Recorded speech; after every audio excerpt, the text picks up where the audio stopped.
Predestinação. Será que somos predestinados e não tem como fugir? Será que tudo já estava escrito e não tem o que mexer? Não sei qual que é o teu jeito de pensar, não sei como é que é a sua teologia, mas eu quero te convidar hoje para uma reflexão que vai fugir um pouco disso. Toda vez que me perguntam se eu acredito em predestinação ou não, eu fico com um ou, nem predestinado, nem não predestinado. Eu fico com um ou. Quero conversar um pouquinho com vocês e mostrar como que eu entendi isso na Bíblia. O que eu entendo sobre predestinação de acordo com as Escrituras.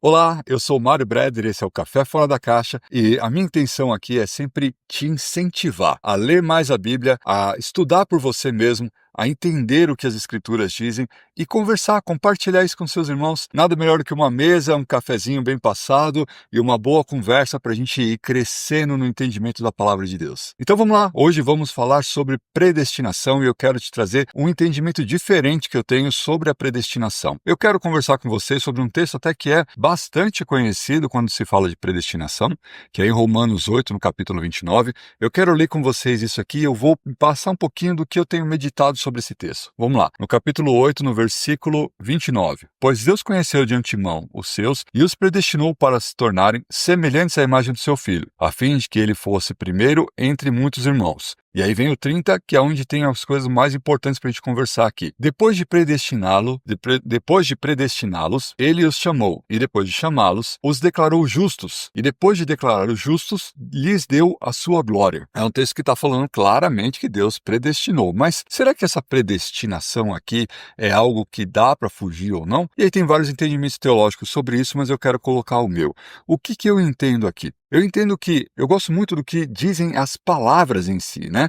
Quando a gente fala de destino, eu entendo que destino é uma coisa que você tem pouquíssima chance de mexer. Mas quando a gente fala de predestino, aí significa que alguém te colocou um destino, ou você mesmo colocou um destino, mas que esse destino pode mudar ao longo do caminho. Como que eu quero explicar isso? Olha só, imagine que você entrou em um trem-bala, que vai de Tóquio para Osaka. Quando você está lá na estação de trem, você entrou dentro do trem-bala e está escrito assim, destino Osaka. Quando esse trem começa a sair, começa a andar para Osaka, tem alguma coisa que você possa fazer para mudar esse destino? Mesmo que alguém te ligue, que alguém te fale de alguma coisa que está acontecendo, mesmo que um parente seu, sei lá, que está lá em Tóquio, teve um problema, foi para o hospital e você precisa ir para o hospital, você pode falar assim, para tudo. Você tem como brecar tudo ali e voltar para Tóquio e resolver e não ter mais o destino de Osaka? O que acontece muitas vezes quando a gente fala de destino é alguma coisa que você tem pouca chance de mudar.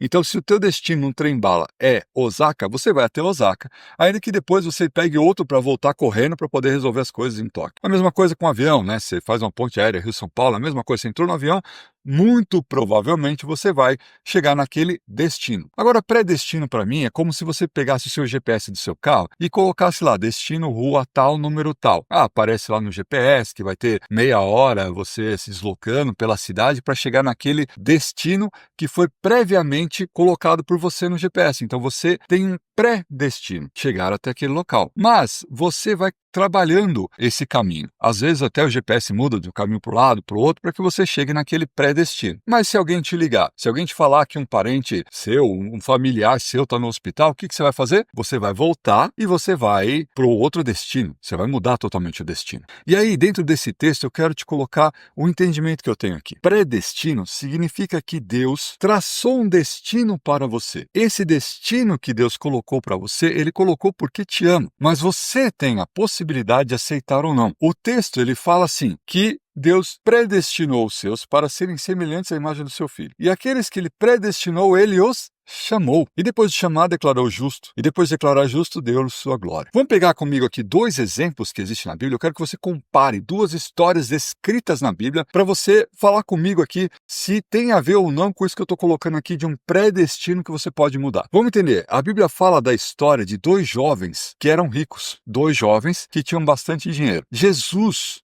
foi conversar com esses jovens e conseguiu enxergar nesses jovens algo além do que a sociedade via. Um desses jovens ricos, ele era muito temente a Deus, ele obedecia a todas as leis, ele fazia tudo o que dizia nas leis. O outro jovem, ele já era marginalizado pela sociedade religiosa, porque apesar dele ser rico, ele construiu a riqueza dele cobrando impostos do próprio povo dele para um povo que estava subjugando o povo de Israel. Esses dois jovens ricos aqui podiam ser julgados pela sociedade de forma diferente, mas Jesus olhou o coração deles. Quando Jesus estava falando com Levi, ou Mateus depois, na coletoria de impostos, Jesus olhou para Levi e falou, siga-me. Quando Jesus estava falando com o jovem rico, que a gente conhece da história, Jesus, depois de ter conversado com ele, ter falado com ele sobre seguir todos os mandamentos, ele falou que fazia tudo fielmente, Jesus olhou para ele e o chamou também para seguir. Neste momento em que Jesus conhece o coração, Jesus os predestinou para serem apóstolos. Jesus predestinou Mateus para ser apóstolo e Jesus predestinou o jovem rico para ser apóstolo. Sim, talvez você nunca tinha pensado nisso, talvez você nunca tinha olhado para essa perspectiva de que o jovem rico poderia ter sido um apóstolo. Todos os apóstolos ele falou, vem e siga-me. E o que ele falou para o jovem rico? Vende suas coisas, dê tudo aos pobres e exatamente o mesmo chamado que ele deu para Mateus, ele deu esse chamado para o jovem rico. Então, o que está escrito aqui na palavra é que predestinou e aos que predestinou também chamou. Ele chamou Mateus e chamou o jovem rico. E aqui entra um ponto que mostra para mim muito claro que a predestinação que Jesus fez a eles e que Jesus chamou pode ser seguida por nós ou não. Se Jesus te chama, significa que você tem a chance de responder esse chamado ou não. Quando Jesus chamou Mateus tinha muitas riquezas. Ele deixou todo o trabalho que ele tinha na coletoria de impostos. Ele deixou a vida luxuosa que ele tinha para seguir Jesus pelos caminhos, pelas ruas, falando da palavra de Deus. Ele deixou tudo o que ele tinha. A mesma coisa que foi exigido do jovem rico. Vá, venda todos os seus bens, dê aos pobres e siga-me. Só que a gente vê uma resposta de Levi. Sim, eu vou seguir.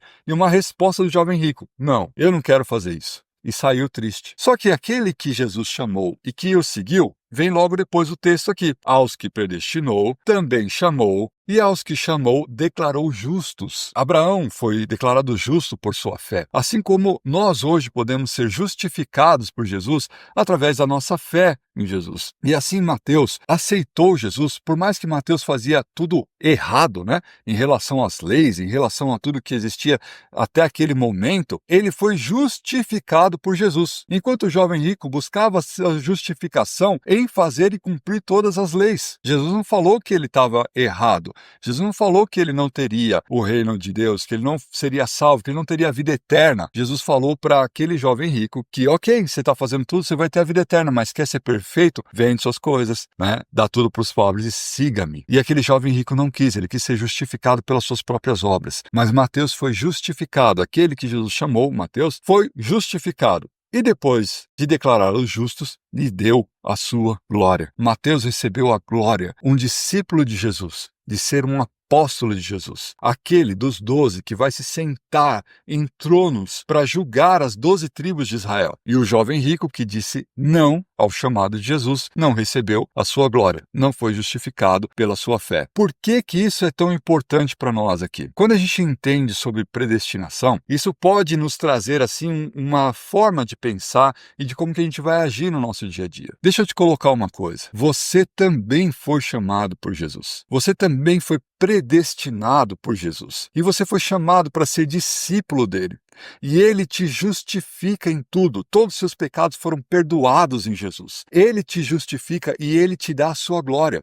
Quanto mais você disser sim para o chamado de Jesus, mais você vai viver uma vida de glória em glória. Deixa eu te contar uma história. Assim, qualquer coisa que tiver de sorteio, eu sou o cara que está sempre lá no final. Se tiver 10 pessoas para ser sorteadas e tiverem 10 prêmios, aí eu ganho alguma coisa. Mas se tiver 9, eu já tenho um baita risco de não ganhar nada. Eu sou bem assim, mas ainda assim, eu aprendi a falar para mim mesmo que eu sou um cara de sorte, porque a Bíblia diz que todas as coisas cooperam para o bem daqueles que amam a Deus e foram chamados segundo o seu propósito. E qual é o meu propósito? Isso que está escrito aqui. Ser predestinado para ser semelhante a seu filho. O meu propósito é ser igual a Jesus. Então eu sou um cara de muita sorte, porque simplesmente todas as coisas cooperam para o meu bem. Você é uma pessoa de sorte. Você foi chamado, você foi predestinado. Diga sim para aquilo que Jesus te chama.